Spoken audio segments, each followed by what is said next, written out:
త్యాగాలతో వచ్చిన steel plant మనసు తెలిసిన తెలుగు సీఎండీ మాత్రమే కేంద్రం ఇచ్చిన ప్యాకేజీని సమర్థంగా వినియోగించి పరిశ్రమను పునరుద్ధరింప చేయగలరని అందుకు ముఖ్యమంత్రి చొరవ తీసుకుని కేంద్రాన్ని ఒప్పించాలని విదిశం ఐక్య వేదిక రాష్ట్ర convener doctor Busi Venkatrao demand చేశారు. మంగళవారం డామాటాకీస్ అంబేద్కర్ భవన్లో జరిగిన పత్రికా ప్రతినిధుల సమావేశంలో వెంకట్రావు మాట్లాడుతూ స్టీల్ ప్లాంట్ కు కేంద్రం ప్రకటించిన ప్యాకేజీలో రాష్ట్ర ముఖ్యమంత్రి చంద్రబాబు పాత్ర కీలకమని, ప్యాకేజీ ద్వారా ప్లాంటును కాపాడాలన్న చిత్తశుద్ది కూటమి నేతలకు ఉంటే ఆ సొమ్మును బాధ్యత లేని అధికారుల చేతిలో పోస్తే లక్ష్యం నెరవేరదన్నారు. ఇప్పుడున్న సీఎండీ మరియు ఇతర ఉత్తరాది రాష్ట్రాల డైరెక్టర్లకు విశాఖ ఉక్కు పోరాట త్యాగాలు తెలియవన్నారు.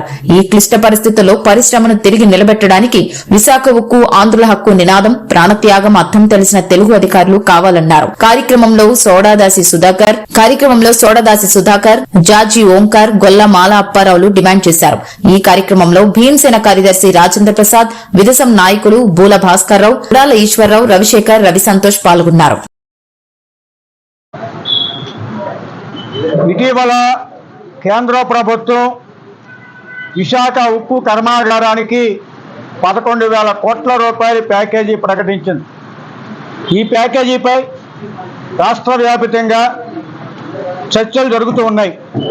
ఈ చర్చల్లో ప్రధానమైంది ప్రైవేటీకరణ ఆపివేశామనే ప్రకటనకు బదులు ఆ ఊసు లేకుండా కేవలం డబ్బులు ప్రకటించడంలో ఏదో కుట్ర దాగి ఉంది, ఇది అమ్మకానికి కొనుగోలుదారికి ఆకర్షణ కోసమే ప్రకటించారా అని చెప్పి అనుమానాలు నాతో సహా చాలామంది వ్యక్తం చేశారు.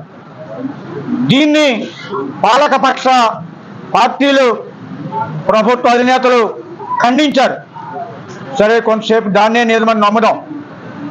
అయితే ఈ ప్యాకేజీ ప్రకటనలో రాష్ట్ర ముఖ్యమంత్రి పాత్ర చాలా కీలకమైందని చెప్పి మేము చెప్పదలుచుకున్నాం.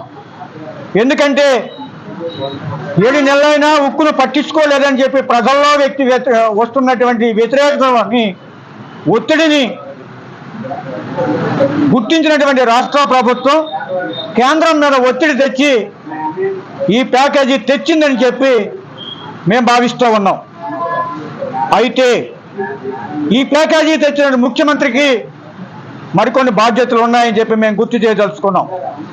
ప్యాకేజీ ప్రకటనకు ముందు కానీ తర్వాత కానీ కేంద్ర మంత్రులు ఇద్దరు, స్టీల్ మంత్రి, సహాయ మంత్రి, ముఖ్యమంత్రి కూడా ఇక్కడ సమర్థమైనటువంటి యాజమాన్యం లేదు, మీకు ఎన్ని డబ్బులు ఇచ్చినా యాజమాన్య సమర్థత లేకపోతే ఆ డబ్బు వృధా అని చెప్పి ప్రకటించారు ప్రభుత్వాధినేతలు. ఎస్, మేము కూడా అదే చెప్తా ఉన్నాం. ఇక్కడ సమర్థమైనటువంటి యాజమాన్యం లేదు, ఈ ప్లాంట్ని కాపాడలేరు. మీరు 10 కోట్లు కాదు 1,00,000 కోట్లు ఇచ్చినా వాళ్ళ సమర్థనీయులు కాదు అని చెప్పి మేము ప్రకటిస్తూ ఉన్నాం.